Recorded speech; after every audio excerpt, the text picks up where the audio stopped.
melayani oleh kasih karunia, sebuah perjalanan menemukan mengapa berdasarkan Efesus 3 ayat 6 sampai 10, saudara ya. Mengapa sebetulnya orang atau kita itu melayani Tuhan, ya, saudara? Ketika saudara bekerja, kalau saya katakan, kalau saya tanya, mengapa saudara bekerja?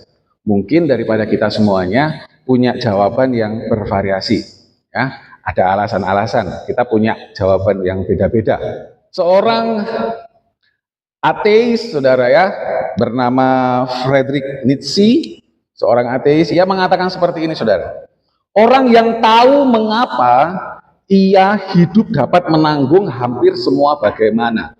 Orang yang tahu mengapa, itu dia akan berusaha bagaimana mungkin untuk mengerjakan apa yang sedang ia kerjakan. Jadi selalu orang itu akan mencari tahu gitu, saudara. Di dalam pelayanan kita juga melihat bahwasanya banyak orang mundur di dalam pelayanan ya. Banyak orang melayani dengan sembarangan, atau orang tidak mau terlibat di dalam pelayanan, lebih ekstrimnya lagi, karena mereka tidak tahu mengapa mereka melayani. Nah, alasan paling umum yang kita temukan ketika seseorang kenapa kok melayani gitu ya, saudara. Alasan yang paling umum kita temukan adalah pertama, biasanya karena disuruh atau dijadwal.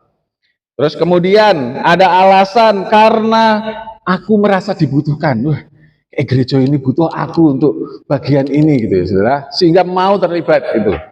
Lalu karena aku punya bakat atau aku punya karunia tertentu sehingga aku punya karunia ini, aku melayani, ya saudara ya. Nah, apakah itu salah? Tidak sepenuhnya salah, saudara. Tetapi seringkali terlihat benar, namun ternyata, saudara,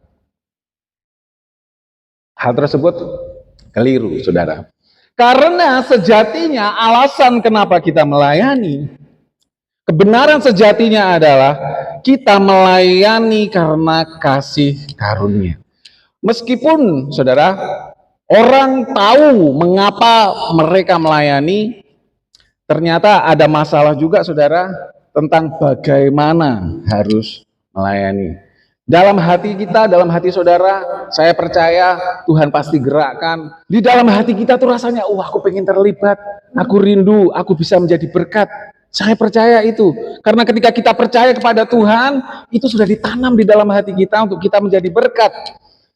Tetapi banyak orang juga bingung harus memulainya dari mana, bagaimana bisa melayani, ya saudara, bingung. Nah, inilah seringkali yang menjadi tugas daripada gereja, untuk memfasilitasi setiap kita, jemaat-jemaat semuanya yang kita rindu melayani, tetapi kita bingung bagaimana.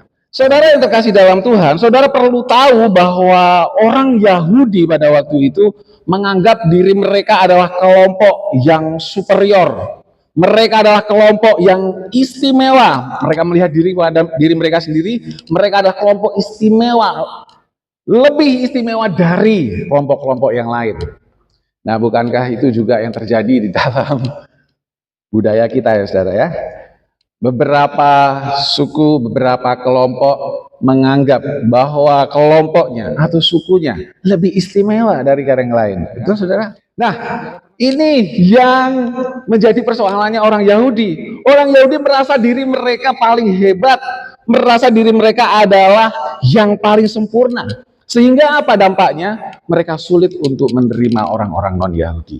Ini adalah kebudayaan, tetapi ternyata Injil, ternyata Alkitab mengkonfirmasi bahwa kebudayaan ini adalah salah. Kebudayaan merasa superior, kebudayaan merasa paling istimewa daripada yang lain, ini adalah kebudayaan yang salah total di mata Alkitab. Karena apa, saudara? Kita melihat, karena Yesus tidak membedakan. Bagi manusia berdosa, keselamatan itu diberikan kepada semua orang, bukan hanya kepada satu kelompok tertentu. Nah, Injil membongkar rahasia, rasa superioritas dan menyatukan semua orang berdosa di bawah penebusan darah yang sama. Saudara, kita saudara ya, saudara dalam Kristus. Amin. Mengapa pelayanan adalah kasih karunia? Nah, ini kan menjadi ini kita ya, highlight kita ya. Mengapa? Nah, kita tahu sekarang mengapa pelayanan adalah kasih karunia. Yang pertama, karena pelayanan dikerjakan oleh kuasa Allah, saudara. Kita dapat melayani karena kita beroleh kekuatan dari dalam, saudara. Kekuatan itu kita tidak tarik-tarik, tidak kita cari-cari dari luar, tidak. Karena kekuatan untuk melayani itu asalnya dari dalam, dan itu diberikan oleh Allah. Nah, demikian juga kita, saudara. Ketika kita di dalam Tuhan, kalau kita di-charge oleh Tuhan, diberi kuasa dari dalam oleh Tuhan, kita melayani. Mungkin sekali waktu kita merasa lelah, iya, wajar, saudara. Tetapi ketika kita merasa lelah, ketika kita memberikan kepada diri kita lagi kepada Tuhan, Tuhan tolong cas aku. Maka apa yang dilakukan Tuhan, saudara? Kita dicas lagi, kita diberikan kekuatan lagi. Tetapi beda ceritanya ketika kita sudah lelah, tetapi kita nggak memberikan diri kita untuk dicas oleh Tuhan. Apa yang terjadi, saudara? Baterai lowbat. Nah, itulah diri kita, saudara. Itulah Allah yang bekerja dalam diri kita, memberi kita kekuatan, memberi kita kemampuan untuk bekerja, untuk melayani Dia. Dan ketika kita melayani, sungguh, saudara, kita melayani bukan karena kita, tetapi karena Tuhanlah yang memberi kekuatan bagi kita. Amin, saudara. Nah, saudara, kita tidak perlu hebat untuk terlihat kuat, karena kekuatan Kristuslah yang sempurna dalam setiap kelemahan kita. Yang kedua adalah mengapa kita melayani? Karena kita diberikan karena pelayanan diberikan kepada yang paling hina, saudara. Di sana di Efesus ayat 8 kita akan mengetahui bagaimana pengakuan Paulus tentang dirinya, saudara ya. Bagaimana pengakuan Paulus tentang dirinya, bahwa Paulus menyebut dirinya itu sebagai orang yang paling hina daripada orang kudus, gitu ya. Dan kalau kita melihat diagram yang ada di situ, kita akan melihat, saudara, bagaimana pertumbuhan daripada kesadaran iman daripada Paulus ini tentang siapa dirinya itu menolong dia untuk boleh memiliki kerendahan hati. Kalau kita menganggap bahwa diri kita lebih baik dari orang lain, bahkan lebih baik dari orang yang paling berdosa, itu sudah kesombongan, saudara. Semakin kita memahami keberdosaan kita, ketidaksempurnaan kita, dan bagaimana kita melihat indahnya karya Kristus bagi kita, maka kerendahan hati itu akan menjadi buah di dalam kehidupan kita. Apa artinya, saudara, bagi kita? Saudara, pelayanan itu harus rendah hati. Katakan rendah hati, saudara. Rendah hati. Karena apabila ia tinggi hati, sesungguhnya kita sedang melayani diri sendiri dan bukan orang lain. Ketika kita melayani dengan rasa tinggi hati, kita bukan sedang melayani orang lain, tetapi kita sedang melayani diri kita sendiri. Dan prinsip pelayanan yang harus kita pegang adalah ini, saudara, yaitu saya melayani karena saya sudah dilayani oleh Tuhan terlebih dahulu. Amin, saudara. Wow, luar biasa. Di antara kita, saudara, tidak ada yang lebih baik. Kita sudah setuju itu. Oleh sebab itu, saudara, ada beberapa orang yang merasa gini, saudara, bahwa kalau nggak ada aku, gereja ini nggak jalan. Kalau nggak ada aku, gereja ini mati. Kalau nggak ada aku, gereja ini nggak akan berkembang. Ketika kita melayani, saudara, kita melayani oleh dasar kasih karunia. Dan kita sedang dipercayakan suatu tugas yang sangat mulia.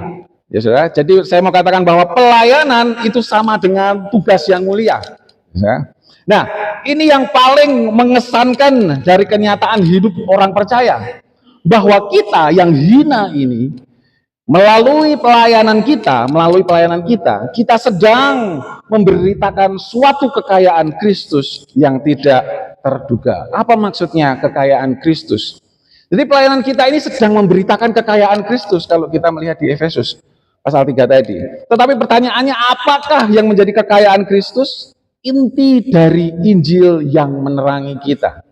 Lebih sederhana lagi adalah Injil kan berbicara tentang kematian, karya salib Kristus, karya keselamatan Kristus, saudara. Dan karya keselamatan itulah yang menerangi kita. Jadi ketika kita melayani, kita sedang menyalakan. Kita sedang menerangi dunia ini dengan Injil yang kita terima dari Tuhan, saudara. Sehingga saudara, pelayanan kita itu akan memberi terang bagi semua orang, akan berdampak kepada semua orang tanpa eksklusivitas. Saudara, sekali lagi bahwa pelayanan kita adalah untuk semua, tanpa memandang suku, tanpa memandang umur, ya saudara, ingat ya, tanpa memandang umur. Anak sekolah minggu perlu pelayanan yang yang baik juga, ya, nggak boleh sembarang-sembarang juga, dipersiapkan dengan baik. Yang muda, yang youth, remaja, bahkan yang umum, bahkan juga yang lansia, semuanya harus mendapatkan porsi yang sama di dalam pelayanan. Oleh sebab apa? Oleh sebab Tuhan menyelamatkan semuanya. Jadi tidak ada eksklusivitas, dan pelayanan itu memberi terang kepada orang lain. Oleh sebab itu saudara, pelayanan tidak boleh pilih kasih. Nah, seperti mercusuar saudara ya, seperti mercusuar, kita gereja, kita harus menjadi mercusuar yang menavigasi pengharapan dunia di tengah krisis ini, bukan justru memadamkan semangat mereka. Kita harus menjadi terang saudara, seperti yang dikatakan di dalam Matius pasal 5 ayat 16. Matius 5 ayat 16, demikianlah hendaknya terangmu bercahaya di depan orang, supaya mereka melihat apa saudara? Perbuatanmu yang baik, dan apa saudara? Perbuatan kita dilihat, perbuatan kita ditonton. Supaya apa saudara? Mereka mempermuliakan Bapa kita di surga.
Dan kekuatan Allah yang berlimpah-limpah akan tetap menopang kehidupan saudara dan saya.